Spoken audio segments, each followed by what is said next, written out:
আসসালামু আলাইকুম সুপ্রিয় দর্শক। আগামী 26শে মার্চ মহান স্বাধীনতা দিবস। 1971 সালের এদিনে লাখো লাখো মানুষ পাকিস্তানি হানাদার বাহিনীদের বিরুদ্ধে মুক্তিযুদ্ধে ঝাঁপিয়ে পড়েছিলেন বঙ্গবন্ধুর নেতৃত্বে। যেই একটি নামের বরকতে এই মুক্তিযুদ্ধটি অনুষ্ঠিত হয়েছে, কিংবা যে একটি মানুষের নেতৃত্বে এই মুক্তিযুদ্ধ হয়েছে, সে মানুষটি হচ্ছেন বঙ্গবন্ধু শেখ মুজিবুর রহমান। প্রিয় দর্শক, 7ই মার্চ বঙ্গবন্ধু শেখ মুজিবুর রহমানের ভাষণের পর তাকে গ্রেপ্তার করে কারাগারে নিয়ে যাওয়া হয়।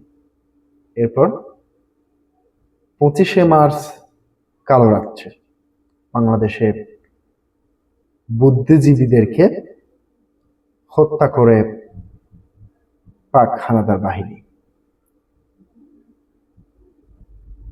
25শে মার্চ কালো রাত্রিতে বাংলাদেশকে মেধা শূন্য করে দেওয়ার জন্য হামলা চালায়। এতে বাংলাদেশের অনেক যারা বুদ্ধিজীবী ছিলেন তাদেরকে সবাইকে হত্যা করতে সক্ষম হয় তৎকালীন পাক বাহিনী। এর প্রতিবাদে এর পরের দিন থেকে মুক্তিযুদ্ধে ঝাঁপিয়ে পড়েন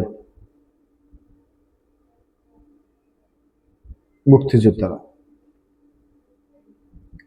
এই দিনটিকেই স্বাধীনতা দিবস হিসেবে স্বীকৃতি দেয় বাংলাদেশ কিংবা আন্তর্জাতিক গণমাধ্যম।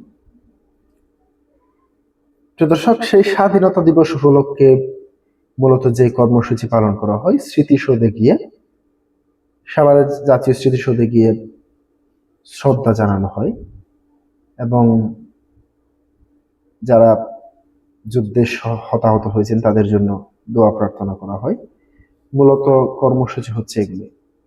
এর পাশাপাশি বিভিন্ন রাজনৈতিক দল বিভিন্ন কর্মসূচি পালন করে। যে সরকার ক্ষমতায় থাকে এবং যে সরকার বিরোধী দলে থাকে, আমরা দেখতে পেয়েছি অতীতের যেই সরকার কিংবা বিরোধী দল, বিএনপি কখনো বিরোধী দল হলে আওয়ামী লীগ ক্ষমতায় থাকেন, আবার আওয়ামী লীগ বিরোধী দল হলে বিএনপি ক্ষমতায় থাকেন। এবার এর প্রেক্ষাপট পুরোটাই ভিন্ন। কারণ আপনারা জানেন যে 12 ফেব্রুয়ারি যে নির্বাচনটি অনুষ্ঠিত হয়েছে, সেই নির্বাচনে আওয়ামী লীগকে ফেসিবাদের তকমা লাগিয়ে কিংবা গণহত্যার দায়ে দোষী করে অন্তর্বর্তীকালীন সরকার তাদের নির্বাচনী কার্যক্রম নিষিদ্ধ ঘোষণা করা, অর্থাৎ তাদের রাজনৈতিক কার্যক্রম নিষিদ্ধ ঘোষণা করে। এরপরে এখনো পর্যন্ত সেটি বহাল রয়েছে, যার কারণে আওয়ামী লীগের কেউ নির্বাচনে অংশগ্রহণ করতে পারে।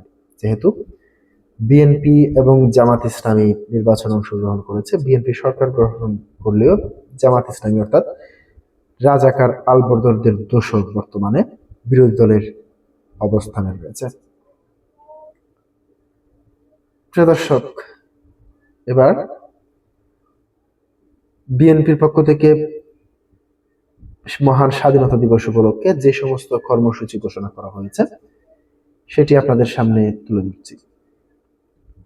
26শে মার্চ স্বাধীনতা দিবস উপলক্ষে কর্মসূচি ঘোষণা করেছে বিএনপি। সেদিন ভোর 5টায় সাভারের জাতীয় শহীদ স্মৃতিসৌধে গিয়ে মুক্তিযোদ্ধা শহীদদের প্রতি শ্রদ্ধা জানাবেন প্রধানমন্ত্রী তারেক রহমান। একই সঙ্গে কেন্দ্রীয় ও সারা দেশে কার্যালয়ে পতাকা উত্তোলন করা হবে। এছাড়াও আগের দিন 25 মার্চ ইঞ্জিনিয়ারিং ইনস্টিটিউটে দেশের শীর্ষ নেতাদের আলোচনায় বক্তব্য দেবেন। আজ রোববার রাজধানীর নয়াপল্টনের দলের কেন্দ্রীয় কার্যালয়ে আয়োজিত এক সংবাদ সম্মেলনে বিএনপির জ্যেষ্ঠ যুগ্ম মহাসচিব রুহুল কবির রিজভী আহমেদ একথা বলেন। দিবসটি উপলক্ষে দলের বিভিন্ন বিস্তারিত কর্মসূচি ঘোষণা করতে এই সংবাদ সম্মেলনের আয়োজন করা হয়েছে। সংবাদ সম্মেলনে রুহুল কবির রিজভী বলেছেন, মহান স্বাধীনতা দিবস বিশ্ব মানচিত্রে বাংলাদেশের স্বতন্ত্র পরিচয় দিয়েছে। অনেক প্রাণ ও রক্তপাতের বিনিময়ে অর্জিত স্বাধীনতা ঘোষণা দিয়ে মেজর জিয়াউর রহমান দিশেহারা জাতিকে নতুন পথ দেখিয়েছেন। রিজভী আহমেদ বলেন, স্বাধীনতা অর্জনের যে গৌরব, তার মধ্য দিয়ে আমরা অনেক কিছু অর্জন করেছি। তবে যারা স্বাধীনতাকে দুর্বল করতে চেয়েছিল তারা আজ পরাজিত। বিগত সময়ে মানুষের সকল স্বাধীনতা কেড়ে নিয়ে গুম খুনের মাধ্যমে এক ভয়াবহ বন্দিদশা এবং উদ্বেগ উৎকণ্ঠা তৈরি করেছিলেন। প্রয়াত সাবেক প্রধানমন্ত্রী বেগম খালেদা জিয়া দেশের মানুষের অধিকার আদায়ের জন্য নিজের সবকিছু বিসর্জন দিয়েছেন উল্লেখ করে রিজভী বলেন, তার ত্যাগের বিনিময়ে দেশের গণতন্ত্র ফিরে এসেছে। এখন মানুষ কমপক্ষে নির্ভয়ে কথা বলতে পারছে, অন্তত একটু নিশ্চয়তা তৈরি হয়েছে যে মন খুলে তারা বলল, এখন আর গুম বা খুনের শিকার হতে হয় না। বর্তমান সময়ে গঠনমূলক সমালোচনা করার পরও কেউ রাষ্ট্রীয় নির্যাতনের শিকার হচ্ছে না, এটি নতুন বাংলাদেশের বড় অর্জন।